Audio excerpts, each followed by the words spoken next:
बिस्मिल्लाहिर्रहमानिर्रहीम। खलीफा और उसके कनीज का किस्सा।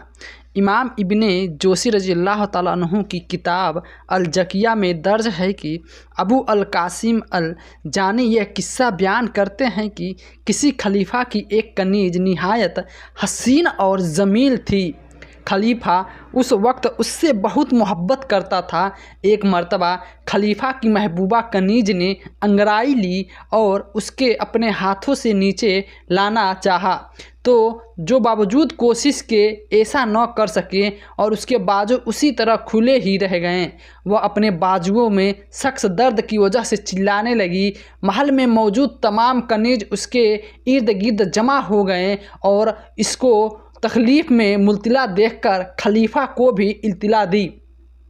खलीफा ने आकर अपनी महबूबा कनीज का मुआवना किया तो उसे बहुत दुख हुआ और उससे बेपनाह मोहब्बत करता था। इसलिए फ़ौरन वो हुक्म दिया कि तमाम तबीय को अभी महल में हाजिर किया जाए और जल्द से जल्द कनीज की सेहत के लिए ये कोशिश की जाए। तमाम तबी ने अपनी महारत और तजुर्बे पे नाज करते हुए अपनी अपनी दवाओं का इस्तेमाल कराया, मगर कुछ फ़ायदा ना हुआ। उस लड़की को इस सूरत में कई दिन गुजर गए। खलीफा उस वक्त भी बहुत परेशान था। एक रोज़ उसने अपने शाही तबी को अपने पास बुलाया और मशवरा किया और अर्ज़ करने लगा, अमीरुल मोमिनीन, दवा नहीं, बजाय इसके लिए उसके पास कोई अजनबी शख्स पहुँचे और उसकी मालिश करे। खलीफा उसकी बात सुनकर गुस्से में आ गया और कहने लगा कि तुमने ये सोचा भी कैसे कि मेरी महबूबा कनीज को कोई गैर मर्द हाथ लगा सके? अगर मालिश ही करवानी है तो किसी दूसरी कनीज से भी करवाई जा सकती है। अगर कोई गर्द मर्द मेरी महबूबा के नंगे बदन की मालिश करता है तो मेरी क्या इज्जत बाकी रहेगी? मैं कैसे बर्दाश्त कर सकूँगा? तबीय ने अर्ज़ किया कि यह किसी कनीज के बस का काम नहीं है।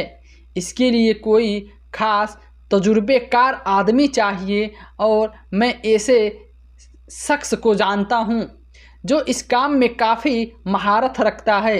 आखिरकार कुछ सोच विचार के बाद खलीफा अपनी कनीज की सेहत की खातिर इस बात पे राज़ी हो गया और कहा, यह बात हम तीनों के दरमियान ही रहेगी। खलीफा उस वक्त अपनी कनीज से कहकर उस महबूबा कनीज के कपड़े उतरवा कर उसको कमरे में खड़ा करवा दिया। बाहर मौजूद उस तबी ने एक शख्स को बुलाया जिसने अपने चेहरे पर को कपड़े से ढांक रखा था। उस शख्स ने अपनी आस्तीनों में से तेल की शीशी निकाली और खलीफा से कहा कि मुझे अंदर कनीज के पास जाने की इजाज़त दे दीजिए। खलीफा ने इजाज़त देते हुए दिल ही दिल में नियत भी कर ली थी कि यह शख्स वापस आएगा तो इसे कत्ल करवा दूंगा। जब वो शख्स कमरे में उस कनीज के पास गया तो वो कनीज बरहाना तौर पे खड़ी थी। वह शख्स उसके करीब हुआ। उसने एक हाथ में मालिश के लिए तेल की शीशी ली और जब वह दूसरे हाथ से कनीज के जिस्म को छूने के लिए आगे बढ़ा तो कनीज पर शिद्दत के साथ घबराहट और हया का गला हुआ। उसने फ़ौरन अपने हाथों को नीचे करके अपने आप को पीछे कर लिया। वो हाथ जिन्हें वो हरकत नहीं दे पा रही थी, किसी गैर मर्द के पास आने के खौफ से उसका बदन गर्म हो गया और तिब्बी हरारत की वजह से वो अपने हाथों को अपने जिस्म की हिफाजत के लिए इस्तेमाल करने में कामयाब रही।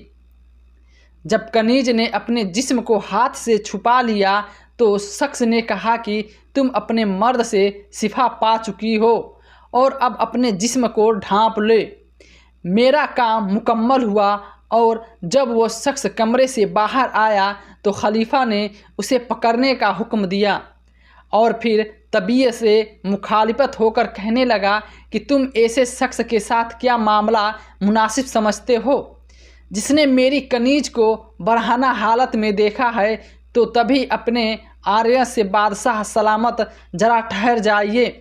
फिर तो वो तभी उस शख्स के पास गया जो तेल की शीशी लेकर उस कनीज के जिस्म को मुशायरा करने के लिए गया था। तबीये ने उस शख्स की दाढ़ी खींच ली जो मनसनवी निकली। वह दाढ़ी तबीये के हाथ में आ गया और वह चेहरे पे से कपड़ा हटाया तो खलीफा की कोई कनीज निकली। तभी अर्ज करने लगा, वो अमीरुल मोमिनीन, मैं कैसे गवारा कर सकता था कि आपकी हुमरत का नाम यहाँ मर्दों के सामने गिरा हो, मगर मुझे ये डर था कि अगर यह बात आप खोल दे तो इसकी इल्तिला उस मरीज़ या कनीज को भी हो जानी थी और फिर मेरे तमाम तदबीर बेकार हो जाते, क्योंकि मैंने चाहा था कि उस कनीज के दिल में सख्त घबराहट पैदा कर दूं और उसकी तबीयत पे गर्मी का जोश पैदा हो जाए और वो अपने हाथों को खींच सके। तो मेरे जहन में इसके सिवा और कोई हिला ना आया और मैंने यही राय अपने सामने रखी।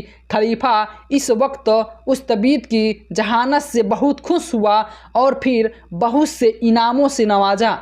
अबुल कासिम कहते हैं कि इस नज़रिए की बुनियाद पर इतबार से जायज़ किस्म के लकवा के इलाज के लिए यह तवीज़ किया है कि जब मरीज़ गाफिल हो तो लकवे के मुनाफिफ जाने पे उसका मुंह पे ज़ोर से थप्पड़ मारा जाए ताकि उसका टीबी जज्बा पैदा हो सके। तो फिर वह बेइख्तियार उस वक्त अपना मुंह फेरेगा जिस सिर्फ से थप्पड़ लगा हो। मज़ीद ऐसा ही वीडियो देखने के लिए चैनल को सब्सक्राइब ज़रूर करें।